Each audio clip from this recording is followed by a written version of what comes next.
so many questions to ask you. Okay, so let's start off with the origin of the name Tonedeff. Obviously, it's kind of self-explanatory as to what it means. How did it become your name? Who gave it to you? What's the story behind that? It's actually the most boneheaded story ever.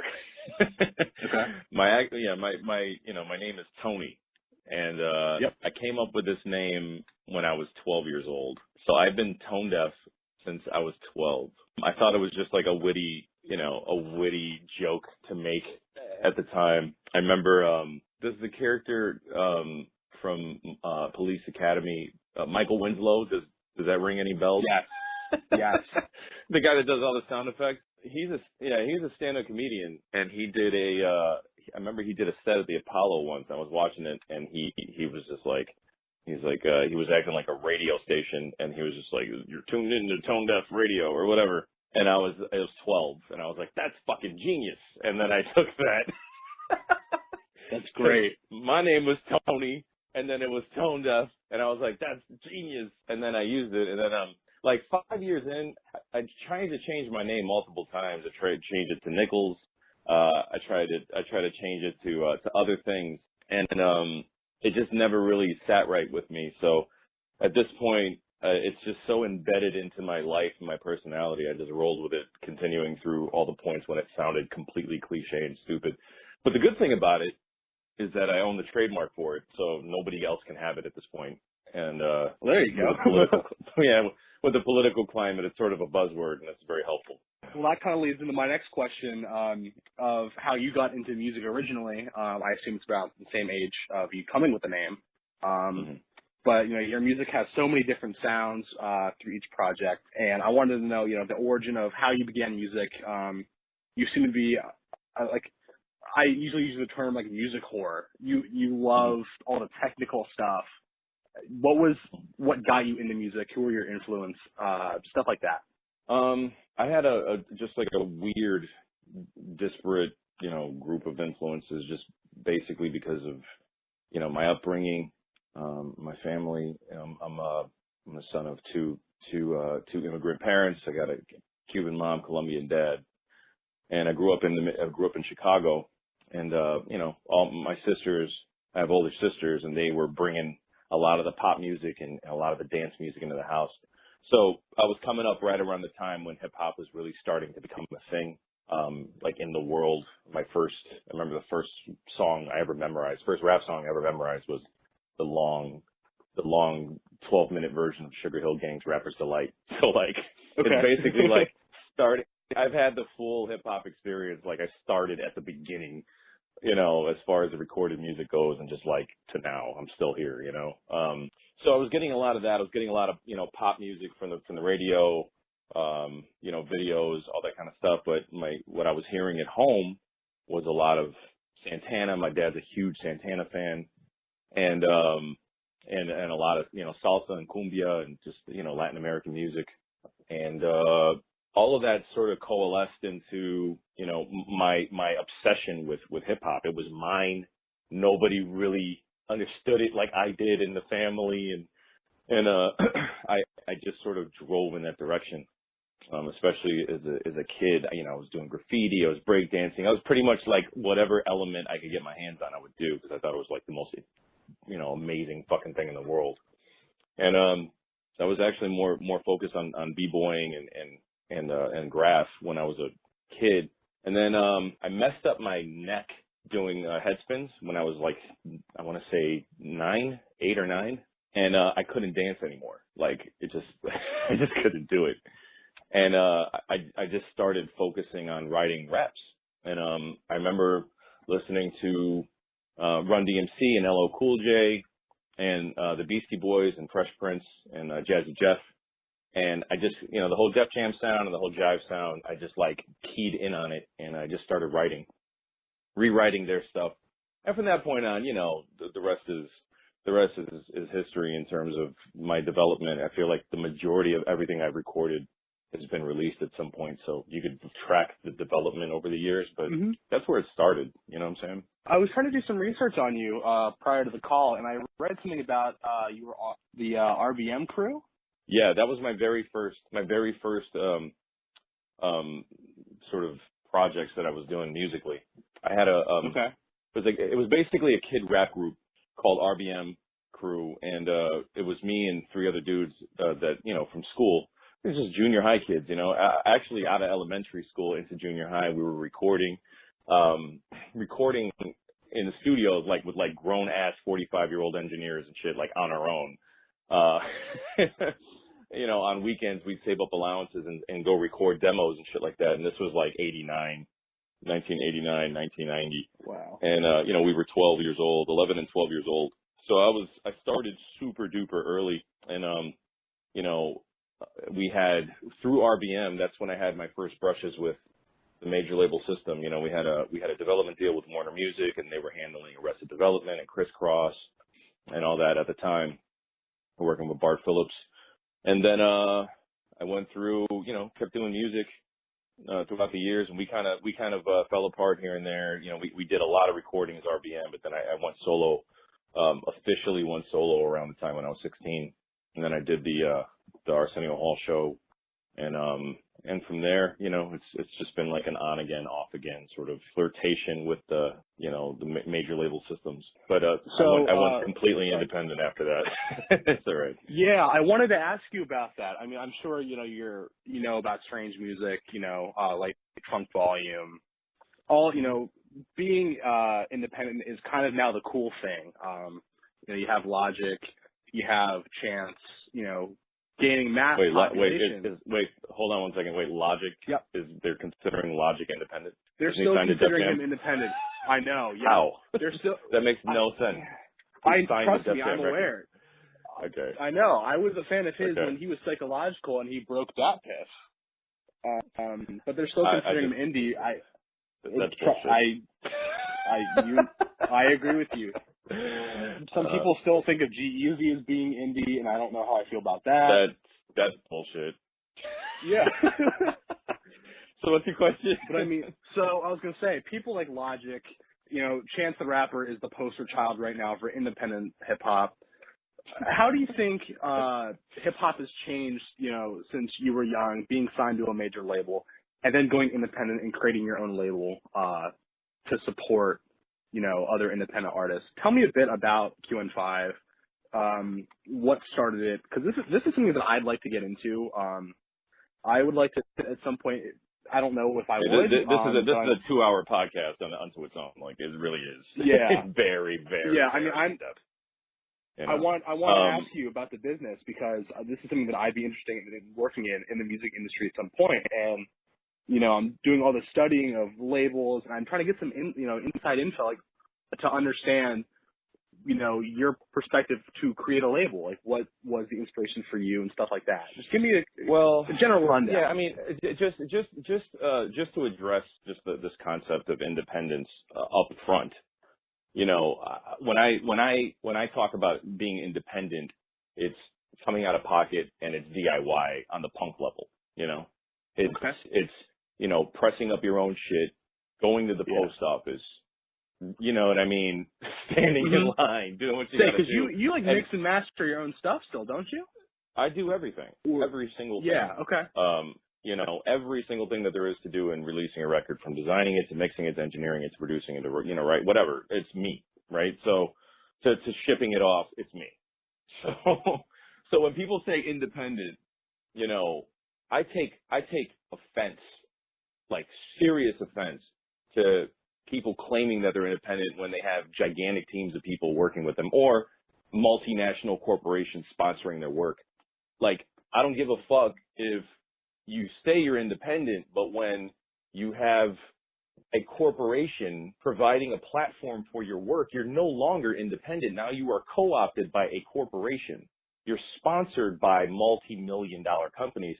How can you, with a straight face, act like you are an independent artist when there's guys like me and guys like, you know, Jay Zone and Old Maid that are out there busting their asses to get products to people on a one-on-one basis? We're talking about direct-to-consumer. We're not talking about using indie because it's a catchphrase.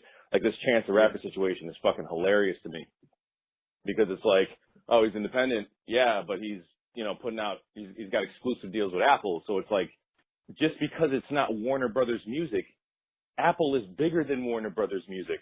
So how does that work? You know what I mean? Like, just like, let's not do this on a caveat here. This is still not independent, bro. Like, independent is doing it on your own, you know? Let me ask you real quick. That's like saying Bad Boy isn't independent. You know what I mean? Just because it's Puffy's label. It's like, just because that makes no sense. You know, it's not right. So there's that. And so I guess I can answer the rest of your question. I just wanted to address that off the top. Yeah. So let me ask you then, just as a little follow-up. So labels, you know, I think Strange Music is the perfect example. And I think it has been almost like a pioneer as far as, you know, the, you know, quote, independent road. Would you consider an artist like Tech-9 to be independent, or do you think that he would be major now that he has his own label? Well, you know, you know, I remember, you know, there's like this weird thing that happens when artists are signed early, and then they're, you know, they benefit from, you know, just that sort of marketing muscle when you're signed early, and then you get that buzz out there, and then you can fall back if the deal falls through, then you can fall on your own, but you're not starting from zero, you know. And so that makes a huge difference. I mean, I know, what was it, Angelic was put out through J-Core, and that was released through Interscope. Yeah. You know what I mean? Yep. So that's not necessarily, I mean, it's an independent label, and then you're licensing the record or you're doing it through a larger distributor, but, you know, there's, like I said, there's levels to this. And I have a shitload of respect for Strange Music because, you know, they've created this infrastructure that allows them to do what they do out of the Midwest, which is, you know, basically a no man's land for the majority of the 90s and the early aughts, you know, for hip hop, you know, but, you know, at this point, I don't know what their deals are, so I can't really speak on it, but, you know, from all angles, as far as I can tell, they are handling it on their own. I don't know if the earlier stuff was released, especially via Interscope and stuff like that, if that was, I wonder if they had even started Strange Music at that point. So I don't know. Strange started after Interscope because it was Midwest with QD3, and then he had his thing with J-Core, got bought out by Travis, and then they started MSC with Strange, and then cut off. I believe that's how it went. Well, if they're handling their own distribution and they're handling their own stuff, then yeah, I mean, how can you not call it independent? You know what I'm saying? Okay. Yeah. No, I was just curious to know, like, where you draw the line as to when someone stops being independent. You stop being independent when you're co-opted by a multinational corporation. Okay. That's when you stop being independent. I mean, to put it bluntly. Yeah, to put it bluntly, like if I go right now and I sign a deal with Atlantic Records, I'm no longer independent. You know, if I have my new label Quintic and I go, Quintic is an indie label, which it is right now, and then I sign a deal with Interscope, I'm no longer independent. You know, it's sort of like what was that? Remember that band Panic at the Disco? Yeah, they were all on this label called Fueled by Ramen, and it was sort of like that type of music and that they were putting out. And there was a couple bands, Straight Light Run, all that. And they were indie. And then eventually they got picked up and became this gigantic band, but they were signed to a larger distributor. So at that point, when you get... My favorite is Cinnamon Pilots. There you go. There you go. At that point, you're no longer an independent label. Okay. So we were talking about where independent stops. You were talking about a couple bands. So let's move on from there. We'll pick up somewhere else. So I wanted to ask you about Polymer. You decided to do kind of an interesting way to release this project. You did four EPs, and then you released the album as a full? Yeah, the album is split up into 4 EPs. I released the first 3 EPs over the course of a few years, and then the last EP is basically the glue that holds the whole thing together. So it was only included on the full-length album. Okay, so the full-length album that way? Well, a lot of reasons. Number one, I saw that there was a need to put out more music more often. And I'm extremely slow as a writer, and I'm extremely slow because of my process. I'm not just writing raps and rapping rapping over other people's beats. I'm like doing my own production. I'm coming up with the stuff myself, and it's more involved than just throwing a boom bap beat on some scratch hooks and just rapping for me. So it takes a long time. So I knew that there was, in order to do this and not have to wait 5 extra years from the point of conception to release a new record, that I was going to release these things in pieces. Number two, I wanted to change. I wanted to challenge, what the release format was. At the time, I saw that there was going to be a movement towards EPs in general, just because they're short burst, and it's a great way to release something that has like a thread and a theme to it that isn't an album, but is also short form enough so that people in this day and age, especially with streaming and very low tolerance for long play anything, and these attention spans, was to do something that was shorter and easier to digest. So I wanted to challenge that format and see just how I could bend it and still make it something that was artistically worthwhile. Because I've seen with mixtapes and everything like that, is people just generally just make a bunch of songs and just throw them together. The Q&5 camp and the Q&5 camp in general, we're very album focused. We're album artists. We do long play. We specialize in concept records. Like, that's what we do, and that's what we do best, I want to say. So when I wanted to break this down into bite-sized morsels, I wanted to figure out a way to make an album, because that's what I love to do, but also make use of the EP format and stretch the EP format into something new. So each EP had its own theme and its own style. And then when you combine them to make something entirely new by, remixing some of the songs, doing alternate versions, and reordering the track list, it really changes, the connotation of each song, just because, the placement, in the track listing, or, just a change in an outro or a change of an intro, the context changes completely, in a different format. So that's why I decided to do it in this. Also, and thirdly, and my last point, is it spoke to the point of the record. It was basically, the album is about breaking myself down, and reforming myself. And so on that level, it worked, to be released in that way perfectly. Well, I want to commend you for, one, breaking that mold and trying something new.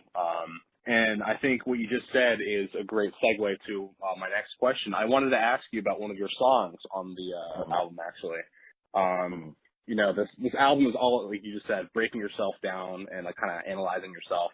You go into a lot of like deep personal stuff that I think a lot of artists might be scared to talk about publicly. And I don't know, I felt kind of weird enjoying the album because I knew that you were like writing your demons and putting them out there. So I wanted to ask you about your song Five Sisters.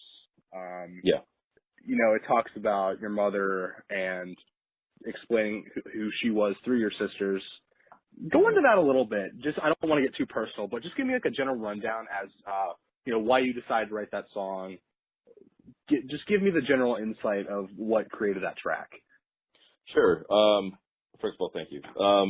I think Five Sisters in particular, of all the songs, really, really sort of drives home the whole polymer concept. I mean, it's sort of like the infinite mirrors, one mirror pointing at the other mirror just reveals all these other mirrors. And that song is sort of like a microcosm of the concept in itself. Breaking down my mother into five different personalities, that eventually reform her, like a Voltron thing. It's essentially the same idea as polymer, but it's something that's truthful and real, and something that I realized growing up was that my mom, as she's such a complicated person, that each of my sisters kind of broke down a part of her personality and developed that into a fully formed person, And that was really interesting to me in general. I'd never talked about any of my family experiences or my upbringing on any of my records prior to this. And that's such an integral part of your life as an adult when you start like looking at, you know, how you ended up where you ended up as a human. You know, doing that sort of self-evaluation was really something that I wanted to do on this album.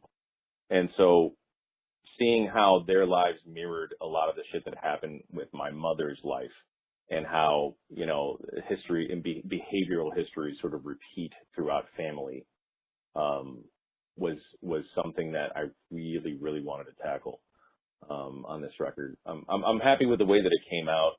I probably could have spent a lot more time, you know, digesting each one of the sisters by number, but you know, trying to make the song enjoyable to people that don't know don't know them personally. No, I think, you know, I got you. Yeah. So okay, so that's, you know, that song is, I think it's so different from every other track on the album. And there's so many things that you've done throughout your discography to almost genre bend. I mean, going back to, I think I always compare like Velocity and Demon to Five Sisters, and maybe even like Porcelain. Just like the juxtaposition of different sounds that you do. You know, do you consider yourself to be hip hop, or do you, like, in your own mind, think that you are maybe like your own completely separate genre of music? I had a friend of mine, Toby, from the group Inverse that we worked with for a time. He told me something that I wasn't even sure was a compliment, but I took it as one. You know, he was like, you know, when I listen to your stuff, he's like, you're the only person that could have made these songs, and so it's sort of like its own genre. But it's like I can't play your songs and listen to somebody else and feel like it's part of the same thing. You know, and so, you know, it's been a hindrance in my career. But I look at myself as a hip hop artist. You know, I mean, that's everything is rooted in hip hop for me. And I take my approach to music as something where, you know, I consider myself a filter, a hip hop filter. And so everything that I experience as a person or as an artist, or, you know, different genres of music, everything I'm experiencing through the filter of hip hop. And because, you know, that's my experience. So when I create music, you know, if I listen to Tori Amos, or if I listen to Owen Pallett, or, you know, anything like that, I internalize it and it comes out as hip hop in some way, shape, or form. I might not be rapping on everything, but the beats are there. You know what I mean? So yeah, that's how I look at it. It's sort of like, you know, I'm a conduit, you know, for these other experiences and these other genres. I'm a conduit, you know, of hip hop. So whatever I touch will be hip hop in some way, and I consider myself a hip hop artist. My biggest, you know, the thing that a lot of people get confused about me, you know, with is essentially like, hey, Tone, like, you know, why don't you just, you know, spit a verse in a cypher? Why don't you do battles? You know, like you rap and blah, blah, blah, blah, blah, and do all that stuff. It's because, you know, I'm capable of doing it doesn't mean that that's what I artistically want to do, you know? I feel like there's a lot of room in hip hop to be something that, you know, more than what it is. And I feel like the competition aspect of it is very short-sighted. And you know, the competition aspect of it is what makes you dope technically, but on an artistic level, you know, it's very short-sighted because you're only pushing past what you're seeing, and you're not really kind of going in your own direction because you're you know, you can't play lacrosse if you really want to play lacrosse, but you have to play baseball, you know, professionally. You got to make a choice, right? You can't switch the game of baseball to play lacrosse. So I know it's a weird metaphor. It's a really weird metaphor, but you know, I want to make artistic statements, and I don't give a fuck about if Kendrick is selling 1 million records doing this, and I don't give a fuck about how Drake raps, and I don't give a fuck about how any of this stuff. Like, that's so out of my control, and the popular zeitgeist goes wherever the fuck it wants to go. But I really don't have an interest in any of that shit. And what I noticed is, especially with hip hop, it's very, very dick ridery, very bandwagony, and nobody's interested in saying anything, beyond what they think people want to hear. So I'm not, so that it's more of a my relationship with hip hop now is more so one of love, deep love. But it's more so one of family members that have kind of gone their own way. Okay. Hey, no. Honestly, your music is you just mentioned one of the reasons why I love your music is it is so different from what's popular, what's big, what everybody else is doing. It's against the grain, and I think that's one of those edges that you have as an artist. And I wanted to ask you as well what you think about the current state of hip hop, both mumble rappers. What is your take on how hip hop is right now, and where you think it's going? Do you think that more of these quoted independent artists are gonna blow up? Do you think the underground's gonna erupt? Do you think DJ Khaled's gonna rule the world? What do you think? Well, I think all of those Kanye for president. Yeah, all of those things have already happened. Kanye 2020. Yep. Yeah, I think all those things have already happened. The interesting thing, especially now, in at this stage of my career and my experiences, I see a lot of the cycles. It's like when you're 19 years old, or you're 21 years old, and you're going out to the clubs and you're saying, ooh, fucking, whoever the fuck the new popular rapper is right now that everybody wants to be. Ooh, 21 Savage is killing the game right now. I want to make something like that. That's literally your aim in life, is to just, I want to do something like that. And it really, it strikes a chord with you, especially as an artist. When I was young, when I started writing, I would always write my stuff and be like, this doesn't sound real. This doesn't sound real. And so you just start rewriting other people's shit until it sounds like it's your own, but you have to kind of go through that process. So it's like it doesn't shock me that a lot of the younger dudes just getting into this are all making the same shit, is because they don't know any better. They haven't developed past this part. You know what I mean? And it takes fucking decades to break, into a new area, to do something new. And so when people give shit about mumble rappers, it's like the two camps. It's like, it's either the fucking quote unquote real hip hop till I die, I'm still listening to fucking 1993 records. It's like, dude, that shit, wake up. You're not in high school anymore. People are just developmentally arrested. You know what I mean? So either it's a case of arrested development, or it's a thing where it's a lot of guys that are lyrical, and guys that do love words and do care about wit and intelligence and all of that stuff in writing and hip hop. Just because this is popular doesn't mean that the other shit can't exist. What ends up happening is, a lot of those guys, a lot of the lyrical guys, they get pissed off, and it's a lot of jealousy, Mm-hmm. And it's like, oh, well, they fucking suck, and I'm better than that, and I don't get no love. It's like, well, fucking good for you. It's a big deal. You know what I mean? It's not about you, dog. It's not about you. Just do your shit and keep it moving.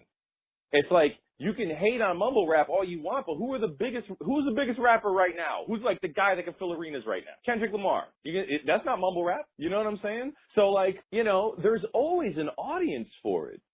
But it's just I'm so fucking sick and tired of the everybody just fucking bemoaning this shit. It's like, dude, this is punk rock. This is the punk rock phase of hip hop. This is when people that had no business picking up a guitar and didn't know how to play a chord. So the equivalent is people that can't speak English. And literally guys that are early on the beat or off rhythm, not very good at it, but the energy is there. And you go to you see these shows and the energy is there. Dude, we were doing crowd surfing and mosh pits at a time when everybody thought, yo, real hip hop, sit there, stand and screw face at the show, and nobody wanted to even throw their hands up because everybody was too cool to be there. We were doing that. It was like pulling teeth to get people to fucking mosh pit and crowd surf. Pulling teeth. So when we would do it, it was like an accomplishment. Now people are going to the shows because they want to do that shit. Like, these people are just getting this shit off GP. Like, just because that's the energy of the music, that's what happened at punk. Eventually, the shit gets boring when people wake up and they have their SLC punk moment and they have to get a job. You know, all your heroes die from drug overdoses. This is that portion of music. But you know what happens after punk? You know, new wave, singer-songwriter. All of that shit happens. Post-rock, prog rock. I'm waiting, man. I'm just waiting for that shit. You know, I've been here. I've been here. You know what I'm saying? You're waiting for your shot. Yeah, I mean, I'm not waiting for my shot. It's more so just I know that eventually that gets old, you know? Yeah. And then and I will be here making, you know, what I make in the same way that, you know, after grunge, there was Radiohead, you know? So it's like, it's just, everything is in waves, and I'm totally fine with all the movements of music. In fact, I like the energy. You know, in terms of lyrics and shit like that, yeah, but that's not what they're doing, you know? That's not what they're interested in doing. So why the fuck am I going to bemoan that? You know, it's out of my power and my control. All I can do is make what I want to make, you know? Let me ask you then, just out of curiosity, who's your favorite rapper right now? Who do you love? What is your, like, the shit that gets, like, the shit that I really love? Nah, I mean, there's a couple. There's a couple artists that I hear here and there that are like, okay, they're doing some good shit, but then, you know, then I'll hear something from them and be like, oh God, you're trying way too fucking hard. Like, you know? And so that's a turn off for me. Like, I really like Chesky. I love Chesky. I think Chesky's amazing. And, I like, you know, I like some of the stuff I hear from Joyner Lucas. And I like very much and love Lucy Camp. I really feel like she is the future, you know, and the reason why I've invested so much of my time and effort into her is because I feel like she is going to change shit, you know, especially now with, you know, the current climate where people are sort of realizing how misogynistic and how fucked up you know, hip hop as a genre is in terms of, you know, just the sexist slant, you know. It's like, can a woman do something that is artistically viable in this space that isn't just like, you know, my pussy's so wet. You know what I mean? That's why I'm so happy you bring that up, because I don't know if you're a fan of the product, but I'm so happy that she's growing right now. I mean, she's the Hamilton mixtape. She's on a TV show now on cable, and she's filling up her shows. I mean, I was going to get a ticket to go see her this past week in Philadelphia. And I've never gotten to see her. I've always missed her shows. And I couldn't get a ticket. It was like 2 weeks out and we sold out. I was like, oh my God. Well, there you go. Good for her. I mean, she's been grinding for years. So, yeah. You know? And, you know, Lucy Camp, I'm really happy, you know, that people like her are coming into the game, you know, throwing people like Iggy and Nicki down, saying you don't have to have the sexual stuff in order to sell records. And I think you're right. That's super important. It's super important, man. Like, you know, I never realized it until I started working with, you know, on my new label, I work with 2 female artists, and I never understood how difficult it was until I started working with them. Like, it is literally like, here is a beautiful new deep song that I've released. It's like, you know, I want to taste your asshole. It's like, Jesus Christ. Yeah. It's like, what the fuck happened? You know, I've never, ever once encountered that, ever, in my own career. It's like, there's, like, groupie situations and stuff like that, but it's never been this sort of, like, demeaning a fucking level of just this hatred, like, just meeting my work. So it's been eye-opening for me, but, you know, Lucy, the interesting thing about her, the most interesting thing about her is that because she's so young, I mean, she's 19, right? So because she's so young, she doesn't have all the hip hop baggage, you know? She doesn't have all of the hang-ups that a lot of the older hip hop artists have, where like they're trying to prove that they're tough or that they're the badass.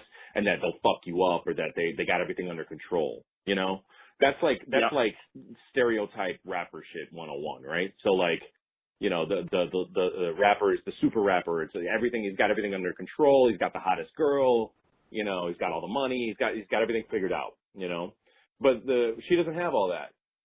She doesn't have those hang-ups, and she doesn't come to it with like that. She's come into it from a place of true, like, you know, self-discovery and true, like, it's poetic on a level that I haven't heard anybody do. Not to mention, on a technical level, man, she raps better than anybody I've heard, period. Like, the shit she does is fucking mind-boggling on a technical level, you know? So, yeah. And that's coming from me, you know? Like, I don't play with my technical shit. Yeah. So, like, she does stuff sometimes and I'm like, oh, fuck, I need to step my bars up, like, you know? So, and she's young, so that just means she's gonna get, like, insanely better, you know? Yeah. It's like child prodigy shit, and I'm not saying she's a child, but that's the approximation of, like, you know, the very first thing you play is a Mozart concerto, you know? And so where do you go from there? You know? That's how good she is. That's great. And that's even coming from me. That's great. I love that. Well, I'm really glad that I got to talk to you about this kind of stuff. You know, a lot of my friends are casual listeners, and I have all of this knowledge, and I have such heated debates and such high opinions of different things. And I'm so happy I got the chance to speak with you about this shit, because there's no one else I've been able to talk to and just have a back and forth where it's been completely just, it makes sense and I agree with someone. So well, thank you for being one of the few. Hey, birds of a feather, bro, you know? It's like when you see it, you see it. When you step out of the matrix for a second, you know, you get a different perspective on shit. All right, well, that's all that I have to ask you. If there's anything you want to add, please feel free to do so. I want to give you a chance to plug your social media for taking the time. You know, I'll post that everywhere. No doubt. Yeah, just you know, make sure folks head on over to tonedeff.com and get the new record if they haven't seen it. I have a full-length documentary dropping next month. So it's about the making of the album and sort of some other things. So I've been working on that for the past 2 years, and I'm excited for people to see it finally. So, and check out my new label, Quintic. Quintic.co is the website, and Lucy Camp and Fier are my artists. It's Fier, F-J-E-R. And I'm really excited about what's popping in 2018. Got some new music coming, et cetera, et cetera. Yeah, that's it.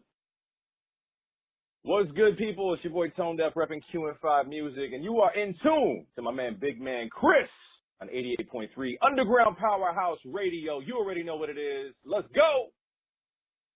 That was beautiful. All right, cool. Thank you so much for that. No, I have 2 of them, and they're, you know, being used a lot, and having that's perfect. Thank you so much. It's been an honor to speak to you, Tone. You know, man. I've been wanting to talk to you forever, and I'm so happy I had the chance to. Hey, dude, I appreciate it. Thank you so much. I'm sorry for the mix-up before. No. I will say, keep fighting a good fight, man, because there's not a lot of people championing, you know, just thought-out music and you know, people that are into alternative hip-hop in general. So, yeah. Thank you. Keep fighting a good fight, and best of luck with everything. Great. Thank you very much, Tone. All right, bro. Have a good one. Thank you, man. Peace. Please.